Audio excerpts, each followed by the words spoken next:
Good morning children. आज की हिंदी की कक्षा में पुनः आपका अभिनंदन करता हूं। बच्चों, इसके पूर्व हम लोगों ने संज्ञा, सर्वनाम और विशेषण पदों का परिचय जाना। अगले 2-3 पद और हैं जिसकी चर्चा आज मैं कर रहा हूं। पद परिचय के अंतर्गत अगला पद है क्रिया। आज हम जानेंगे कि क्रिया का पद परिचय कैसे लिखेंगे हम। तो इसका एक सूत्र है, ध्यान दीजिएगा। क्रिया के पद परिचय के लिए आपको कम से कम इतनी बातों का उल्लेख करना पड़ेगा। आप देखिए, क्रिया के भेद, वो सकर्मक, अकर्मक कोई क्रिया हो सकती है, लिंग, स्त्रीलिंग, पुल्लिंग, वचन, एक वचन, बहुवचन, पुरुष आप देख सकते हैं, फिर काल, वर्तमान काल, भविष्यकाल और भूतकाल, वाच्य, कर्तृवाच्य, कर्मवाच्य, धातु, क्रिया का जो धातु होता है उसकी चर्चा, कर्म और कर्ता का उल्लेख। एक तरह से क्रिया का पद परिचय ही थोड़ा कठिन होता है, क्योंकि इसमें कई पदों का परिचय देना पड़ता है। क्रिया के भेद तो हो गए, उसके बाद लिंग, वचन, पुरुष, इतना आप कर सकते हैं। काल आप ज़रूर पढ़ लें, जो PDF मैंने इसके पूर्व दिया है। वर्तमान काल, भूतकाल और भविष्यत काल, कम से कम आपको इतना लिखना पड़ेगा। वाच्य मैं पढ़ा चुका हूँ, वाच्य, कर्तृवाच्य, कर्मवाच्य और भाववाच्य। धातु आप जानते हैं, कर्म और कर्ता का उल्लेख, इतना उल्लेख आपको करना पड़ेगा क्रिया के पद परिचय के लिए। आइए एक उदाहरण देखते हैं। पहला उदाहरण है, रश्मि यहाँ बच्चों को पढ़ाती थी। देखिए, रेखांकित किया हुआ है पढ़ाती थी। अब पढ़ाती थी का पद परिचय क्या होगा? देखिए, पढ़ाती थी वास्तव में है सकर्मक क्रिया। यहाँ पर आप देखेंगे अपूर्ण सकर्मक है। क्या पढ़ाती थी यह नहीं दिया हुआ है, अर्थात ये सकर्मक क्रिया है, लेकिन ये अपूर्ण सकर्मक क्रिया है। तो सकर्मक क्रिया हो गया। आप चाहें तो आप अपूर्ण सकर्मक क्रिया भी लिख सकते हैं। एक वचन, इसका वचन एक वचन है, स्त्रीलिंग है, अन्य पुरुष है। आप देख लीजिए, रश्मि के लिए पुरुष देखना पड़ेगा आपको कि कौन सा, उत्तम पुरुष, मध्यम पुरुष या अन्य पुरुष। आप देखेंगे ये अन्य पुरुष है।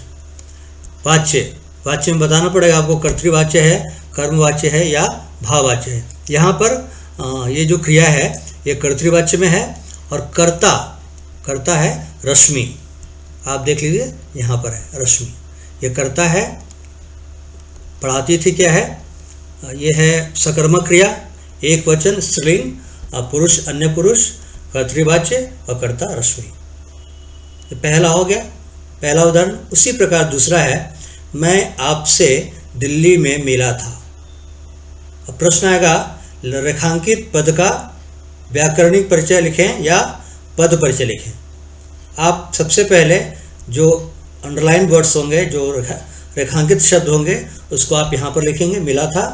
फिर उसका परिचय देंगे। मिला था क्या? सकर्मक क्रिया, भूतकाल हो गया पूर्ण भूतकाल, लिंग हो गया पुल्लिंग, वचन है एक वचन, वाच्य है कर्तृवाच्य और कर्ता इसका है मैं। आपको क्रिया के पद परिचय में कर्ता की चर्चा, जो क्योंकि 3 चीज़ होते हैं, कर्ता, कर्म और क्रिया, ये 3 चीज़ होते हैं। इन तीनों को आप, जैसे पहले वाक्य में रश्मि यहाँ बच्चों को पढ़ा दो, मुख्य चीज़ क्या है? मुख्य है रश्मि, यह कर्ता। कर्म है क्या? कर्म यहाँ पर गायब है, ठीक है, लेकिन कर्म की अपेक्षा है, तो वह सकर्मक क्रिया होगी। तो कर्म हो गया और पढ़ाती थी क्रिया। इन तीनों का होना आवश्यक है, अपेक्षित है, ठीक है। इसलिए आपको हमेशा क्रिया के पद परिचय के अंत में आपको लिखना पड़ेगा कर्ता रश्मि। जैसे यहाँ पर कर्ता रश्मि है, यहाँ पर कर्ता मैं है, जो पहले है, डूअर ऑफ द एक्शन जो होता है, काम को करने वाला। इस तरह से क्रिया का पद, एक चीज़ ध्यान रखिएगा, क्रिया के भेद में सकर्मक अकर्मक है। क्रिया का भेद के 2 आधार हैं, मैं पहले आपको दे चुका हूँ, इसकी चर्चा मैं कर चुका हूँ। आप इसके पूर्व में जो पठन सामग्री दी गई थी उसमें क्रिया विशेषण, समुच्चय बोधक, सारे पदों का संपूर्ण विवरण है, उसका उदाहरण है, उसको एक बार ज़रूर पढ़िएगा, तभी आप पद परिचय दे पाएंगे। ठीक है, इस तरह से क्रिया का पद परिचय हम ऐसे लिखेंगे। इसके बाद आप क्या करेंगे, आपके पुस्तक में क्रिया से संबंधित जितने भी वाक्य हैं उसको लिखकर जो क्रिया है, क्रिया का पद परिचय आप अपनी कॉपी में लिखकर अभ्यास करेंगे। ठीक है, आइए आगे बढ़ते हैं। क्रिया के बाद है क्रिया विशेषण। क्रिया विशेषण का पद परिचय बहुत ही आसान है, सबसे आसान है अगर कहें तो, क्योंकि इसमें हमें सिर्फ 2 बताना पड़ता है। देखिए, क्रिया विशेषण में पहले है क्या, क्रिया विशेषण का भेद, क्रिया विशेषण जितने भेद हैं उन भेदों को आप पढ़ लीजिएगा। एक भेद वो होगा तथा जिसकी विशेषता बताई जा रही है उसका उल्लेख। अब देखिए, मधुकर यहाँ पिछले साल रहता था, यहाँ रेखांकित किया हुआ है, यहाँ का पद परिचय होगा, ये क्रिया विशेषण है। और यहाँ है कहाँ रहता था, यहाँ रहता था, अर्थात स्थानवाचक क्रिया विशेषण है ये। आप यहाँ पर स्थानवाचक क्रिया विशेषण भी लगा सकते हैं, और यदि आपने पहले ही क्रिया विशेषण लिख दिया है तब स्थानवाचक भी ठीक है। फिर से देख लीजिए, यहाँ क्या है, क्रिया विशेषण है और ये स्थानवाचक क्रिया विशेषण है। अब किस क्रिया का निर्देश करने वाला है, वास्तव में रहना है ना, रहता था, ये क्रिया है। यहाँ पर देखिए, रहता था, ये क्रिया है, इसी क्रिया का निर्देश करने वाला है या इस क्रिया का बोध कराने वाला है, जिससे यहाँ पर क्रिया विशेषण हुआ है। ठीक है, बस इतनी ही चर्चा आपको करनी है क्रिया विशेषण। एक और उदाहरण देखते हैं, दूसरा उदाहरण देखिए, हरीश धीरे धीरे चलता है।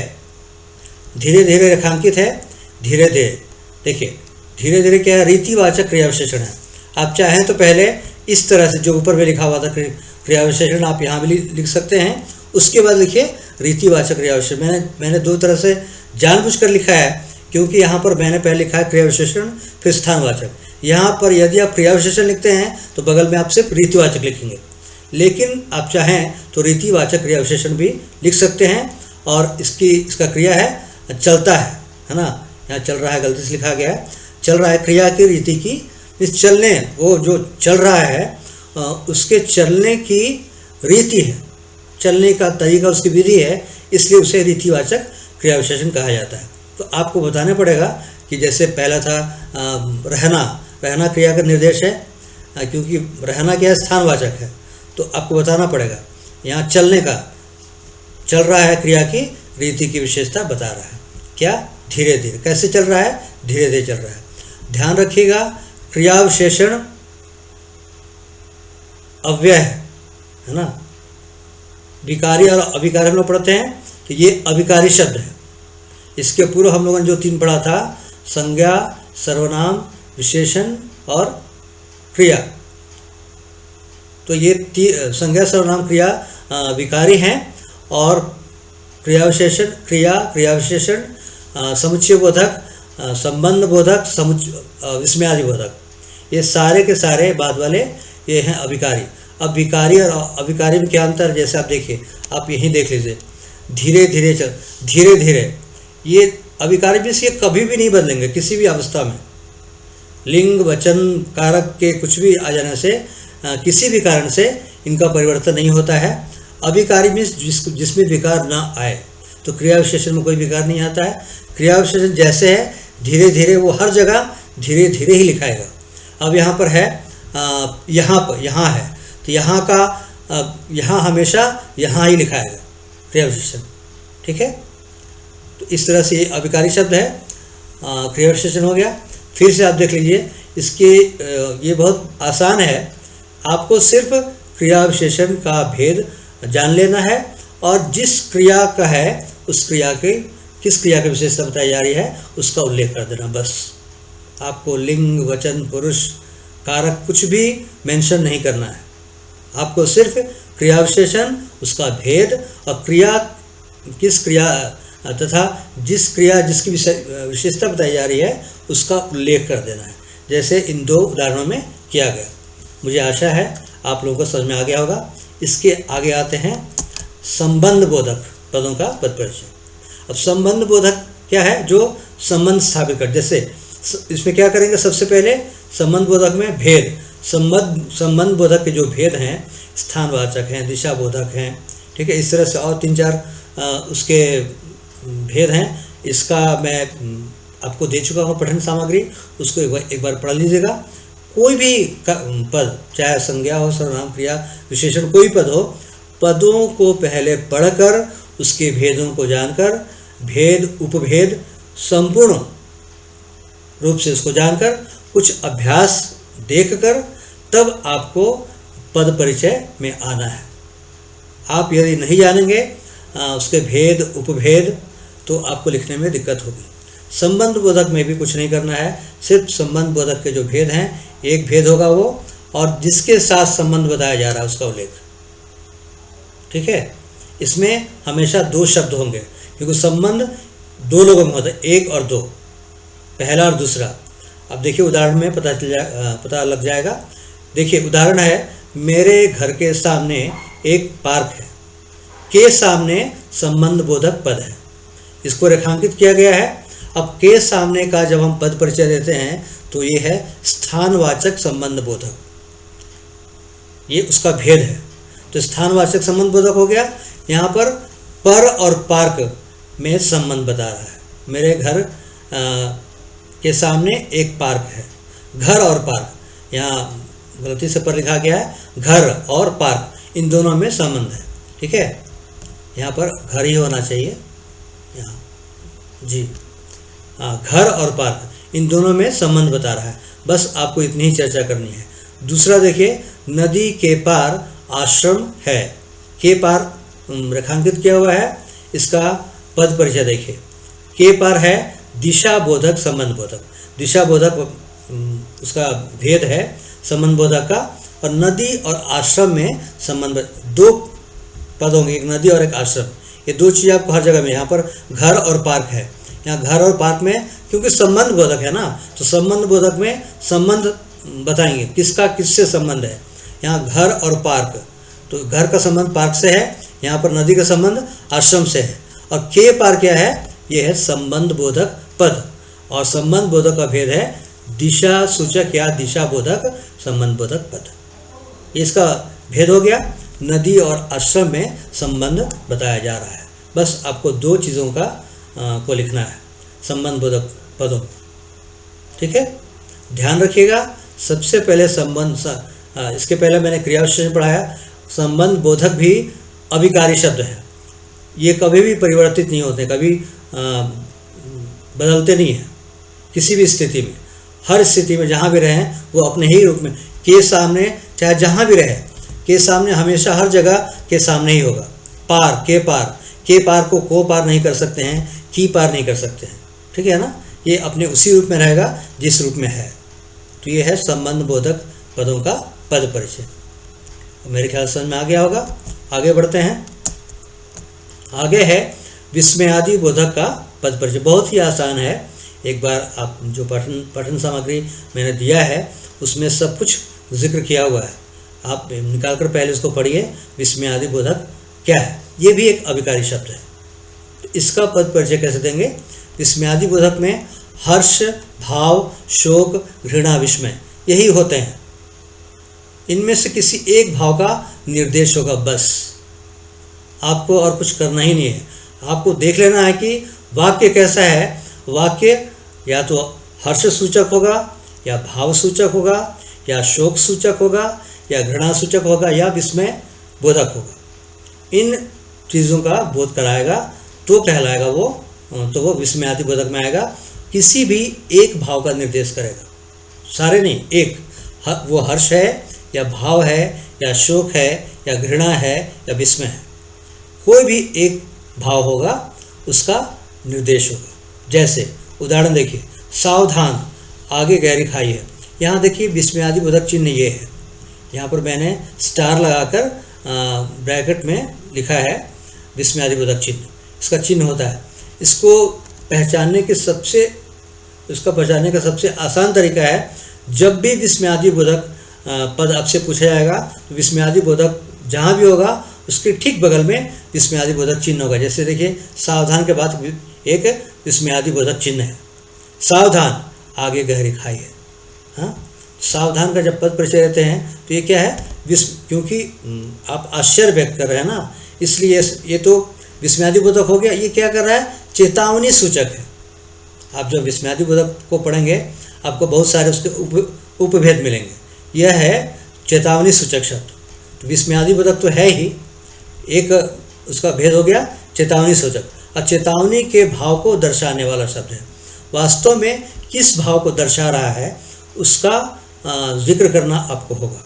ठीक है, यहाँ पर विस्मयादिबोधक हो गया और चेतावनी, क्योंकि सावधान मीन्स हम उसको चेतावनी दे रहे हैं, चेतावनी दे रहे हैं कि आगे गहरी खाइए मत जाना, सावधान आगे गहरी खाइए, यहाँ पर चेतावनी है। ठीक है, चेतावनी के भाव को दर्शाने वाला शब्द है। उसके बाद देखिए दूसरा वाक्य, वाह तुमने कमाल कर दिया। वाह के बाद देखिए विस्मयादिबोधक चिन्ह है, तो हर विस्मयादिबोधक शब्द के बाद एक विस्मयादिबोधक चिन्ह होगा, जो ये है विस्मयादि एक्सक्लामेशन मार्क, जिसको आप अंग्रेजी में कहते हैं। अब इस वाह का पद परिचय देखिए, सबसे पहले आप लिखिए, क्योंकि इसमें बहुत कुछ लिखना नहीं है इसलिए पहले आप लिख दीजिए विस्मयादिबोधक, क्योंकि संख्या कम से कम 3 होनी चाहिए। दूसरा हो गया वाह, क्या है, वाह है प्रसन्नता सूचक, खुशी की बात है, वाह तुमने कमाल कर दिया, तो ये प्रसन्नता सूचक है। आप सिर्फ यहाँ लिख दीजिए प्रसन्नता सूचक। उसके बाद लिखिए कि प्रसन्नता के भावों को दर्शाने वाला शब्द जिसका भी सूचक होगा, यदि चेतावनी सूचक है तो चेतावनी के भाव को दर्शाने वाला है, प्रसन्नता सूचक है तो प्रसन्नता के भाव को दर्शाने वाला शब्द है। ठीक है, बस इतना ही लिखना है। आप अपने पुस्तक से इसका अभ्यास ज़रूर करिए बार बार। इसके बाद आइए गृह कार्य में। गृह कार्य फिर से मैं 3 दे रहा हूँ। अभी समुच्चय बोधक और निपात 2 पद और बाकी हैं, जिसको मैं अगली कड़ी में करूँगा और कुछ अभ्यास कराऊँगा। तो पाठ्य पुस्तक में दिए गए क्रिया विशेषण, संबंध बोधक और विस्मयादिबोधक जो आज मैंने पढ़ाया, उससे संबंधित पद परिचय के 10-10 प्रश्नों को हल करना है आपको। 5 आप कर लीजिए जो अभ्यास में है उदाहरण देखकर, अब 5 आप स्वयं करें उसको, तो आपको समझ में आ जाएगा और मुझे दिखाएं जब कभी ऑनलाइन क्लास हो। दूसरा गृह कार्य है समुच्चय बोधक और निपात का ध्यानपूर्वक अध्ययन। इन दोनों को अच्छे से पढ़कर रखिएगा ताकि जब मैं बताऊं तो आपको तुरंत समझ में आ जाए, और उनके भेदों को याद करना है। कारक, लिंग, वचन, उनके भेदों को याद कीजिए। ये तो सामान्य एक गृह कार्य है। ठीक है, इस तरह से पद परिचय की यह कड़ी आज मैं समाप्त करता हूं। बच्चों, आप लोग खुश रहें, स्वस्थ रहें, सुरक्षित रहें और पढ़ते लिखते रहें। हिंदी की कॉपी में होमवर्क ज़रूर बनाएं, गृह कार्य।